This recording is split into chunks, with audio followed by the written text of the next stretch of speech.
Heavenly Father, in the name of Jesus, we just thank you for this pastoral development meeting. We're going into the last message for the day. Open our eyes of understanding. Amen. Challenge us and cause us to step up in our commitment and in our service unto you. Amen. Thank you, Lord, because you know you've answered. Thank you, In Father. Jesus' mighty name, we pray. Amen. Amen. I'm looking at the route to great accomplishment, part 2. I decided to take my message from the life of Nehemiah because the way Nehemiah went about the rebuilding of the broken walls of Jerusalem gives us a lot of great insight into how to go about any project and end up with great accomplishment the way Nehemiah ended up with great accomplishment.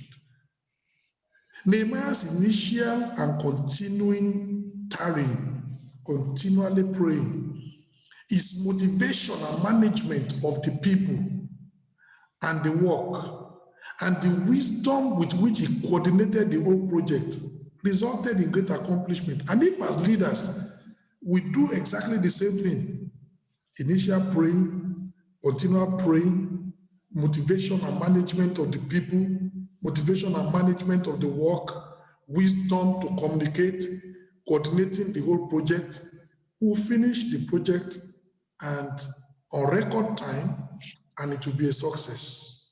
In Nehemiah chapter 1, let's see what Nehemiah did. Nehemiah chapter 1, I read from verse 1. Initial tarrying in bruising affliction. The words of Nehemiah, the son of Hakaliah. And it came to pass in the month Chislev, in the 20th year, as I was in Shushan the palace, that Hanani, one of my brethren, came, he and certain men of Judah, and I asked them concerning the Jews that had escaped, which were left of the captivity, and concerning Jerusalem. You know, Nehemiah was so concerned. Nehemiah was living in very good environment. He was an officer in the king's court, in the palace, very comfortable. If he didn't bother about anybody, he was already comfortable. But my brethren, even when we are comfortable, we should think about those who are not comfortable. That's something about Nehemiah. He was comfortable, but he's thinking about those who are not comfortable. He thought about their welfare. He asked about their welfare in verse 3. And they said unto me, the remnant that are left of the captivity there in the province are in great affliction and reproach. The wall of Jerusalem also is broken down, and the gates thereof are burned with fire. So they gave him the report and said, the people are in great distress, things are bad. Jerusalem is vulnerable, everything is broken up. The enemy can just overrun us. Verse 4. And it came to pass, when I heard these words, that I sat down and wept and mourned certain days and fasted and prayed before the God of heaven. What Nehemiah had caused him to fast and pray. He was in comfortable surroundings, but he was moved with compassion for those who were suffering. Something must be done. He started with praying. Initial tarrying in bruising affliction. That's why the Bible says, is any among you afflicted? Let him pray. That's where it starts. You have a bruising affliction, you need to pray. It's not a time to complain. It's not a time to say, oh God, are you there? He has always been there. Before you were born, he was there. After you are gone, he will be there.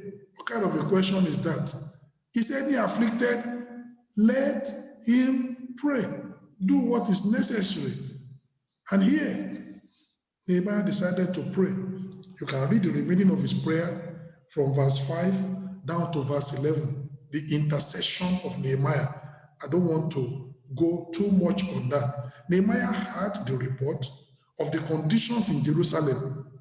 Number one, It says that the remnant in Jerusalem, they were in great affliction and reproach. Wow. The wall of Jerusalem was broken down. The gates of Jerusalem were burned with fire. Nehemiah was disturbed and devastated. He sat down and wept.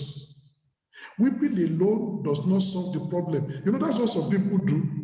Look at verse 4. And it came to pass when I heard these words that I sat down and wept. But you know the problem? Among certain days, that's where some people finish. Some women have great problems and they will sit down, think about the problem, break down, and they will weep. My sister, go beyond weeping, because weeping alone does not solve the problem. Nehemiah did not terminate his concern with weeping. He mourned, he wept. But you see, the Bible says, and fasted and prayed before the God of heaven. The weeping does not bring the solution. The praying and fasting will bring the solution. So we need to understand that Nehemiah was disturbed, he was devastated, he sat down and wept. But weeping alone does not solve the problem. It led Nehemiah into praying and fasting to seek a workable solution to the problem. And do you have a problem as an individual? Do you have a problem in the family? Do you have a problem in the community? Do you have a problem in the local church? Do you have a problem in your extended family? We can be crying. People are just dying in our family. We don't know the reason why. That's not going to bring any solution. Why don't you rally the entire family together? We're going to fast and pray. Especially now with Zoom. You can fast and pray on Zoom. Some are in America, some are in the UK, some are in Nigeria. You can gather yourself together, have time together, fast and pray. There'll be solution. So you must go beyond self-pity, beyond weeping, beyond crying, beyond complaining. No, fast and pray. Initial tarry, boosting affliction. The Bible says, is anyone afflicted among you? Let him pray. God says, call upon me in the day of trouble, and I will answer you. The scripture says, many are the afflictions of the righteous. The Lord will deliver him from them all. The righteous cried, and the Lord heard. Let your bruising affliction lead you to pray. That's where the solution starts. We must never allow our problems and challenges to so overwhelm us that we just weep until we are exhausted. You remember David's men, mighty men of valor, warriors. And the Bible says because they have lost their wives and they have lost their children and their properties have been burned down to ashes, they wept and wept and wept until they had no more power to weep. Even when God now gave them a solution, they had not the strength. Some of them had not the strength to pursue the solution because the weeping has already exhausted them. They had to leave them behind.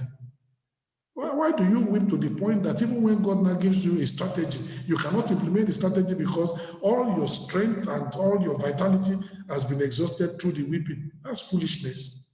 But that's what they did. And these were mighty men. We should never get to that point. We should be learning from the experience. Our pain must lead us to the path of gain.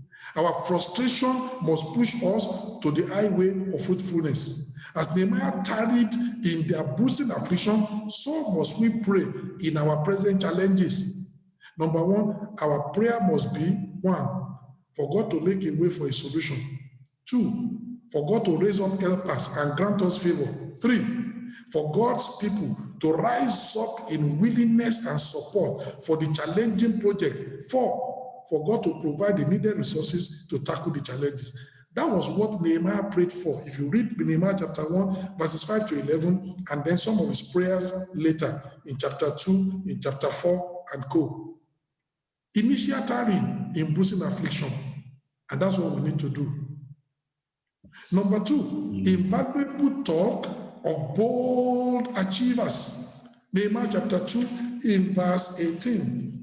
Nehemiah chapter 2, let me read from verse 17. Nehemiah chapter 2, verse 17. Then said I unto them, ye see the distress that we are in, how Jerusalem lieth waste, and the gates thereof are burned with fire. Come and let us build up the wall of Jerusalem, that we be no more a reproach. Nehemiah rallied the people and he said, this is our city. This is the place of our inheritance. It must not lie waste. I came from Shushan, but I can't do the work alone. Let us build together. It is me and you joining together to build. Let us build. Nehemiah didn't say, I am going to build. No, let us build the wall of Jerusalem, that we be no more a reproach. Rally the people and said, we need to do something. Verse 18, then I told them of the hand of my God, which was good upon me, and as also the king's words that he has spoken unto me. He said, look at the favor, look at the channels, look at the provision that God is making to make this work achievable. The king gave me a lot of wood. Part of it we can use to build the gates of Jerusalem. He gave me resources and coal. Look at the favor. And the Bible says, and they said, let us rise up and build. So they strengthened their hands for this good work. This good work. Be strong and be very courageous. Do you see it again here? They strengthened their hand for this good work. Praying that your own testimony and your own declaration will be like these people. And Amen. you will say, Pastor, let us rise up and build. And I pray you will strengthen your hands for this good work in Jesus' name. Amen. Very, very important. Look at in verse 19. But when Sanballat the Horonite and Tobiah the servant, the Ammonite and Geshem the Arabian had it, they laughed us to scorn and despised us and said, what is this thing that you do? Will ye rebel against the king? Then answered I them and said unto them, the God of heaven, he will prosper us. Amen. Therefore we his servants will arise and build. And Show me somebody that knows that God is with him, he will arise and do something. Show me someone that knows that God is my support, he will arise and do something. Show me a sister that knows that God is working mightily in my life, she will arise and do something. Say, the God of heaven, he will prosper us. Therefore, we his servants will arise and build. That's a valuable talk of bold achievers. The people that want, people like Caleb and Joshua, we are well able.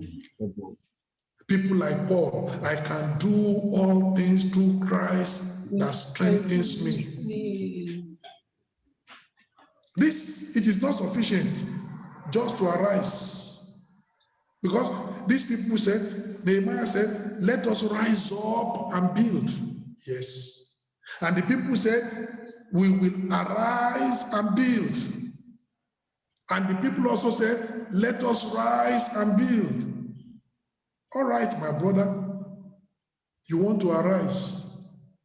It is not just sufficient to arise. The question is, where are you headed? In what direction are you going? Jonah arose when God told him to arise, but God told him to go to Nineveh. Where did he go to? Tarshish. He went to Tarshish. But he arose. God said, arise and go to Nineveh. He arose, but he went to Tarshish. And God is, and you are saying, God, I'm going to arise. And God is asking you, okay, you are rising. But in what direction are you going? Nineveh or Tarshish? Because it is not just sufficient to arise. So you can arise like Jonah and head not for Tarshish when God's destination is Nineveh. Do you see? These people said we will arise. But do you see that Sanballat and Tobiah also, they were arising, but they were arising to scatter. Nehemiah and the other people, they were rising to build. These people also arose. So you want to build? Are you going to finish? What do you think you are doing? You're rebelling against the king. Will you revive the stones out of the rubbish? They also arose, but arise to scatter. And I'm asking you, say, Pastor, we are going to arise. Are you going to gather with us, or are you going to scatter abroad? Are you joining us to solve this problem, or are you one of even the problems that we have? You know, because in the world, there are always people. There are some people, they only cause problem, and there are some people, they solve problems. Both of them are concerned with problems, but one is a troublemaker. Yes. The other one is a peacemaker. Both of them are making something. Yes. And I'm asking you, which one are you making? Trouble or peace? Peace. Are you a troublemaker or are you a peacemaker? I'm a peacemaker. Peacemaker. Are you arising to scatter or you are rising to gather with us? We are rising I'm arising to gather with you. Because Jesus said that you either gather with me or you scatter abroad. You are rising, but what are you doing? Nehemiah arose to build. The people joined him, they arose to build. But Sanballat, Tobiah, and the other people, they also arose, but they arose to scatter. I pray that you will not arise to scatter. Amen. We are building, you will join us and gather with us and build with us in Jesus' name. Amen. You will be a bold achiever, joining up with other bold achievers to achieve and accomplish this great project that God has given us in Jesus' name. Amen. Now, we need people that will arise and build. We need people that will arise and do God's bidding. Those are the people we need. So not just people that are going to arise. We want to know what are they arising for. This is the invaluable talk of bold achievers who refuse to be intimidated by the mammoth nature and difficulty of the task. If you read, when Nehemiah went to survey the ruins, it was great. It was much. That's why the enemy was saying, do you think you can do anything here? Do you see the size of the task ahead? Yes. But bold achievers are never intimidated by the mammoth nature of the task, by the difficulty of the task. It doesn't matter. If we can estimate it, we can eliminate it. If the problem can be defined, the problem can be tackled. Amen? Amen. The bold achievers are never intimidated. Let the problem be great. Every problem can be solved. Amen. Number two, bold achievers, they are not frightened by the fiery countenance and aggressive behavior of determined enemies. These people rose up. And Nehemiah said, let me tell you, the God of heaven, he will prosper us. Amen. Therefore, we servants, we have made up our mind, we arise and build. So whatever you want to do your worst. They are not afraid. The enemy is rising up and saying, I will scatter what you are doing.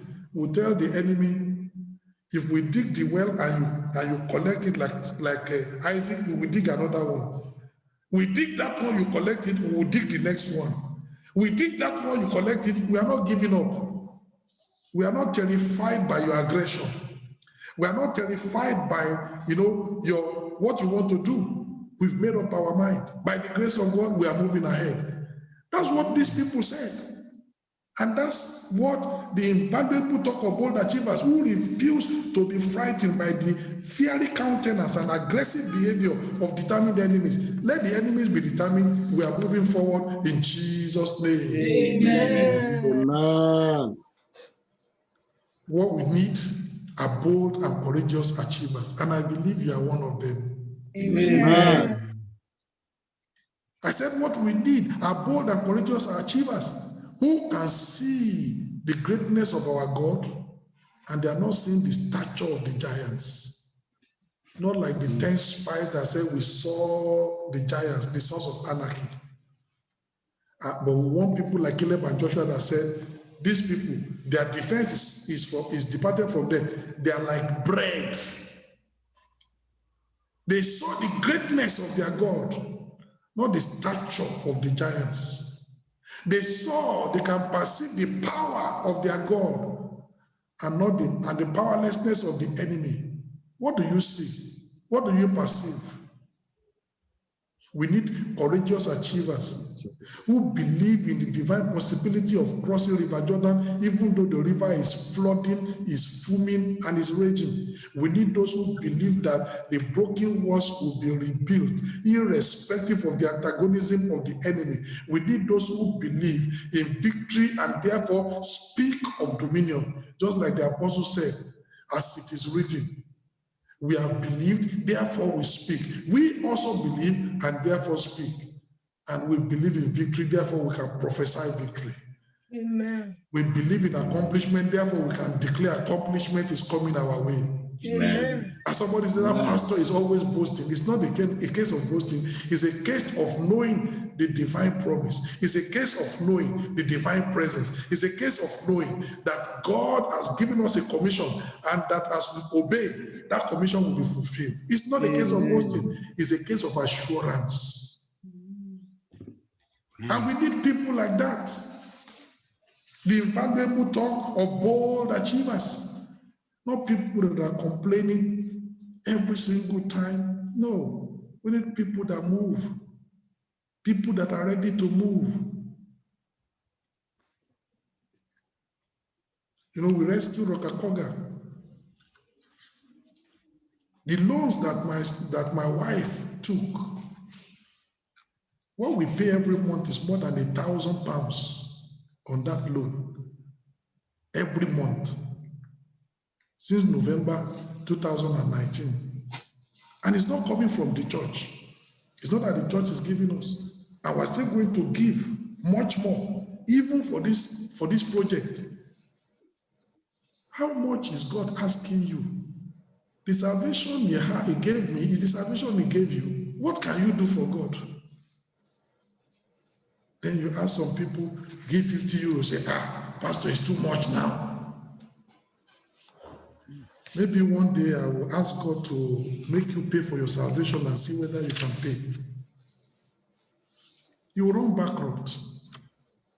How much are you going to quantify the blessings of God in your life? You're going to quantify it with money? Put yourself together and do something for God. God is no man's debtor. He's going to help you. Very, very important. We need bold achievers that are ready to walk along with us and say, whatever it is, this project will be accomplished. This commission will be fulfilled, and it will be so in Jesus' name. Amen. But I want you to see something. Nehemiah chapter 3. Nehemiah chapter 3. You know, I've shown you during the time of Deborah, the work was done. The Reubenites, they didn't participate. The Danites, they didn't participate. The Asherites, they didn't participate. The people of Meroz, they didn't participate, but the victory was won. Let me show you. Nehemiah chapter 3, in verse 5. And next unto them, the Tekoites prepared, but their nobles put not their necks to the work of their Lord. It was not everybody that cooperated. The nobles from Tekoa, the princes from Tekoa, they refused to work. But look up, let me tell you. Did they finish the wall? Yes, sir. How many days? 52 days. 52 days. But the Tekoites didn't cooperate. It doesn't matter. God's project will not lie fallow. Even if some people refuse to cooperate, that work will be done. Yes, sir. I'm going to tell you. Yes, sir. God will always make a way. You know what John the Baptist told the people? He told the people, praise God. They didn't want to praise God. John the Baptist said, if you refuse to praise God, out of these stones, God will raise up people to praise him. God will make a way. It's you that loses. These princes of Tekoa, they decided not to cooperate. They decided not to participate in the rebuilding of the walls of Jerusalem. My pastor, can you look up? Workers, can you look up? Learn from Nehemiah. This is the only verse in the Bible, in Nehemiah, about these people. Nehemiah didn't fight with them. Nehemiah didn't struggle with them. Nehemiah didn't spend a lot of time trying to convince them why they must participate. Nehemiah just left them. My brother, if you spend your time trying to convince them, trying to do this one, at the end of the day, they are not going to do anything. That time and effort is wasted. Why don't you use that time and effort to support those who want to work, to support the people that are working? That's what Nehemiah did. Chapter 3, you see Nehemiah, he organized the work. The ones that are cooperating, he spent his time, he spent his effort to support them. The work was finished in 52 days. But you know, some leaders are not wise. Then they will sit from morning till evening, trying to beg that brother, trying to beg that sister, and let's work together now. Why are you behaving like this? And at the end of the day, still say, well, but so and so, I thank you for coming to speak to me, but you know what? I'm not going to do anything. You just wasted your time. And you have just wasted your effort.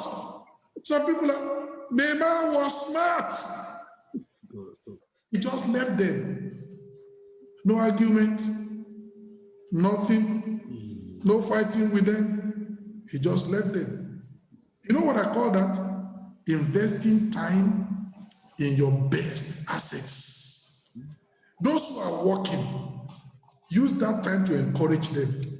Those who are putting in the effort and building the wall, use that time to speak words of encouragement to strengthen them. Use that time to pray for them. Use that time to praise and commend them. Use that time to skill them, to equip them, to show them what to do. There will be an accomplishment. Why are you going to waste your time on people that are not cooperating? It will just be wasted time and effort. Nehemiah invested his time in his best assets. Yes. This is great wisdom for you as a leader. This is great wisdom for you as a regional overseer. This is great wisdom for you as a local pastor. Invest your time in your best assets. Despite the majority of the people rallying for great performance, there was a minority that refused to cooperate or participate. The Bible says, and next unto them, the Tekoites, the people from Tekoa, they repair, but their nobles, the princes of Tekoa, they put not their necks to the work of their Lord. The prince of Tekoa, they refused to join the workforce. Nehemiah did not waste his time disputing and debating with them. Nehemiah did not waste his time convincing and persuading them. Nehemiah did not waste his time negotiating with them. Nehemiah just ignored them. Just leave them where they are. The work will be done, whether they do something or not. Spend your time and effort productively. He spent his time developing and assisting those who are working. Nehemiah never mentioned anything again about the princes of Tekoa. He decided to invest his time in his best assets. Did you see that Jesus did not spend much of his time arguing with the Pharisees and arguing with the Sadducees and arguing with the Herodians and arguing with all those people? Who be wasted time. Occasionally when they ask him questions, he answers and go. He spent much of his time with the 12 disciples. They will ask him, what you did over there. We tried to do it, we failed. Why could we not cast him out? He will open up. When he tells a parable to the public, they didn't understand. When they come privately, they will ask him, tell us the parable of the sower. He will open up. He spent his time on those disciples. Those are the people that are going to carry the message forward. Those are the people that are going to evangelize the world. Why must he waste his time and effort with the Pharisees and the Sadducees that only want to argue? Even after that, they are not going to repent. Why do you want to waste your time on those? Invest your time in your best assets. And you see Jesus doing that. He spent the bulk of his time developing the apostles. He didn't spend the bulk of his time disputing with the Pharisees. Elijah invested the bulk of his time in training Elisha and not with the ever speculating sons of the prophets. Do you know the Lord is going to take away your master from your head today? Did you see Elijah wasting his time with those people? Those ones are too much interested in speculation. They are not interested in following. When they follow afar off. Come and let's go through River Jordan together. Say, I can't take that risk. Elisha, you can go. For us, we'll be looking from afar off. You don't see Elijah spending his time with those kind of people. You have only one life. Spend it profitably. Invest your time in your best assets. You know this Zoom, I prepare like no man's business. You know why? You are my best assets. Amen. I said you are my best assets. Amen. That's why I prepare all the messages I'm preparing and come to pump it. Those who say, Pastor, we are waiting for the day you will come with all the lockdown. Come and join us on the Zoom. They said, no, we want to see you physically. They won't come on the Zoom. And then some will come on the Zoom 20 minutes before time to come and pray. 30 minutes before time to come and pray. Why will I not spend? Why will I not invest? I want to invest my knowledge, all the revelation God is giving me. I want to pump it. But that's investing in your best assets. Very, very important.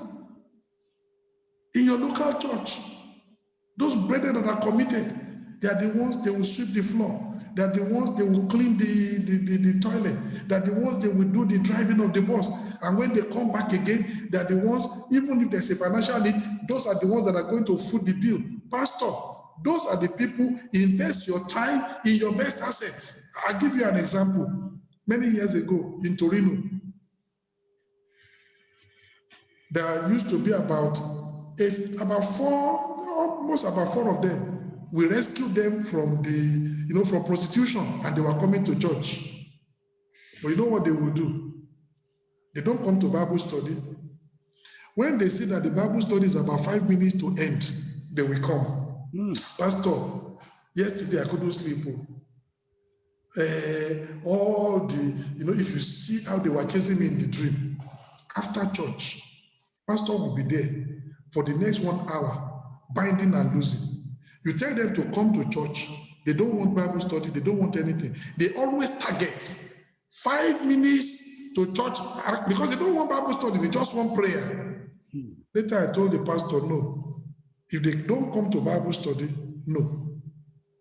Because you just be wasting time. The Bible says, lest Satan should get advantage of us. We are not ignorant of devices. Without coming to Bible study, they will be ignorant of the devil's devices and they will forever be in bondage. You just be wasting time. And they don't want to be straightened. I told the pastor, no. You tell them, if you come to Bible study 5 minutes before Bible study ends, I will not pray for you. You know what happened? They started coming to Bible study. It happened in Torino. And they will waste the pastor's time and cook. I said, no. There was a particular one of them. He will not come to church. During Bible study, she will go back to the road to go and make money. Then she will come to the church, I need money. And they were giving her money.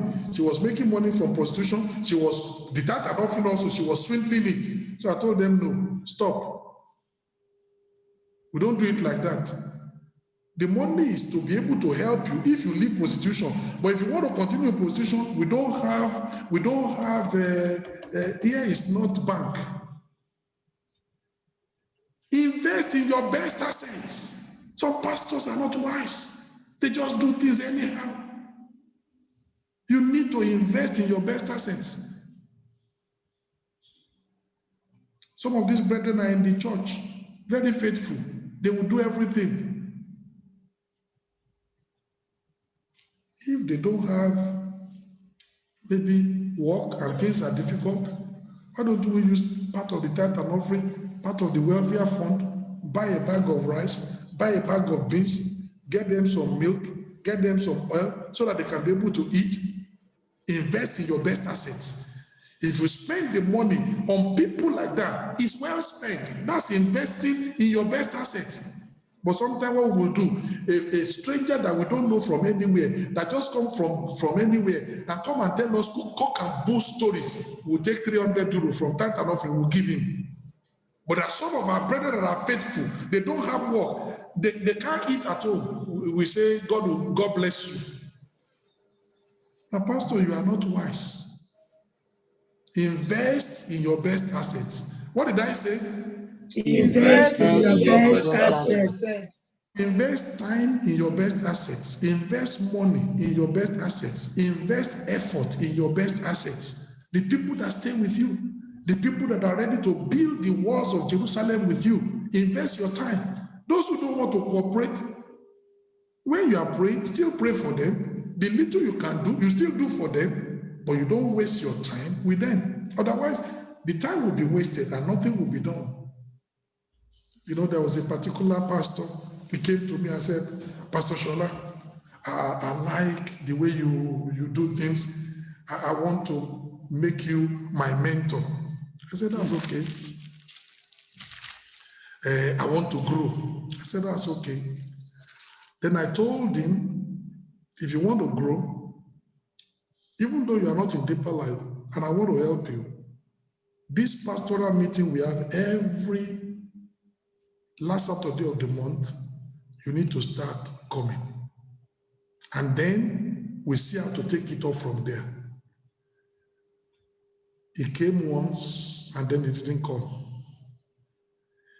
And then he called me one day and said, Pastor Shola, I'm really disappointed. So I asked him, why are you disappointed? He said, I made you my mentor, but you are not mentoring me. So I asked him, I told you to be coming to the leaders meeting so that you can learn. Are you coming? I don't have time. Okay. So what do you want? He said, I want you to spend 3.5 hours with me every week to teach me. So I told him, Pastor Chidebere that works with me, that runs how many churches, I don't even have 30 minutes to spend with him every week. Pastor Yomi that runs many churches, that works with me, I don't have 30 minutes to give him every week. Pastor David that has been with me for so many years, I don't have 30 minutes to give him. And now I will give you 3.5 hours of my time every week to teach you, because you don't have time to come to the workers' meeting, but I should have time. I told him I'm not that stupid. Sorry, if that's what you want, let me tell you from just now, you can't have it. I just told him, I would be foolish to do that. Then he told me, but I made you my mentor. That's an honor. I told him, no. Making me your mentor is not an honor, it's a responsibility. It's me that is going to be helping you. I don't need the honor, because that doesn't, I'm not a man of title. I told him it's a responsibility. But if you are not ready to go the way, then I'm not your mentor. You know, some pastors, because they made them their mentor, their head will swell and then they will be doing that. So they will now be spending 3 hours with him every week, because he has made you your mentor. You know, it's like the songs of Solomon. I have kept my, the vineyard of my brothers, but my own vineyard I have not kept. So I'll be training somebody else. But the people that are out to train and you start time for, I will be stupid. I told him, you can't have it. I'm sorry. If that's what you want, you can't have it. You don't have time to come to the workers' meeting, but I should have time. I told him, you can learn a lot.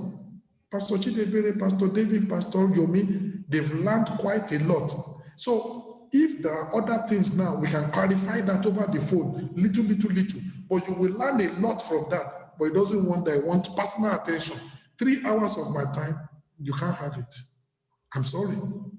I'm investing that time in my best assets. And you are not one of my best assets. Amen. Amen. You know, pastors should be learning tonight, this evening. You should be learning. Regional overseers should be learning. Invest your time in your best assets. Don't care about what people say. That's what Jesus did. He invested his time in his best assets. Can't you see Apostle Paul invested his time in his best assets? Invested it in Timothy, invested it in Titus, invested it in Epaphras, invested it in Epaphroditus, invested it in all those people. Paul invested his time in his best assets. For some of us are doing pastoral work and it's off the track. You want to please people. You are not there to please people. You are there to achieve for God. And for you to achieve for God, you must invest your time in your best assets. Those who don't want to participate and go, don't waste your time with them. That's not a case of not wanting to know. If you're not going to do anything, why must I waste my time again with you? No. It's so clear that you should be part of the job, but you don't want to. Deborah didn't go and be fighting with the Reubenites and the Danites. When she came back, she told them, you search your heart. Is it right what you did? But she had gone to battle together with Barak to win the victory, and they came back. They won. Don't waste your time. Invest that time, invest that effort, invest that money in moving forward. Invest in your best assets. I pray the Lord himself, he will help you in Jesus' name. Amen. Amen. So Jesus spent the bulk of his time developing the apostles. He didn't spend the bulk of his time disputing with the ever speculating son, with the Pharisees. Elijah invested the bulk of his time in training Elisha and not with the ever speculating sons of the prophets. Paul invested much of his time on Titus, on Timothy, on Epaphroditus, on Epaphras. That's what happened. Complainers and uncooperative believers, they are always liabilities in the church. Liabilities. They won't do, and yet they will be hindering others to do, polluting the minds of others. They are not contributing, but they will make others also not to contribute. They are always liabilities. A foolish leader will spend much of his time trying to convince and persuade those kind of people, with the result of wasted time and no visible cooperation. A wise leader will invest his valuable time in his best assets. Those who are willing to work, those who are willing to take risks, like the people of Zebulun and Naphtali, that jeopardized their lives in the high places of the field. People like Paul and Silas, men that have hazarded their lives for the sake of the gospel. You invest your time in those people. People who are ready to take risk with you. People who are ready to sacrifice with you. People who are ready to cooperate with you.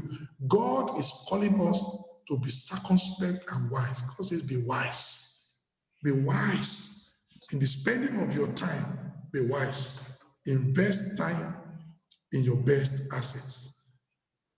The last point, inescapable triumph and beautiful accomplishment. The great project of the rebuilding of the broken walls of Jerusalem and of the restoration of the battered people, it came to a glorious conclusion.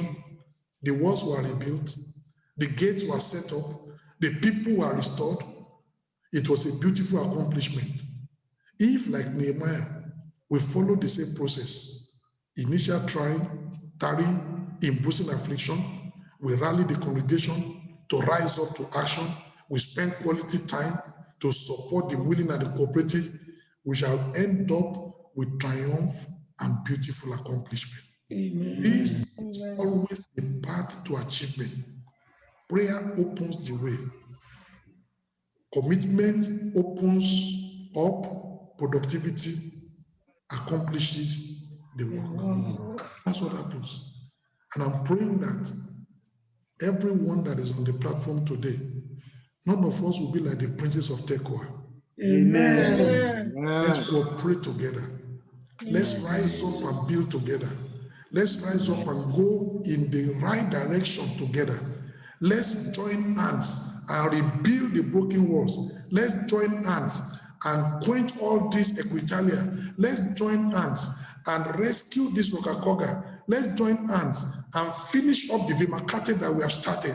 Let's join hands for inescapable triumph and beautiful accomplishment. Rise up and let us pray and tell the Lord and say, God, I'm going this route. I'm going this route. I'm going this route. This route for great accomplishment.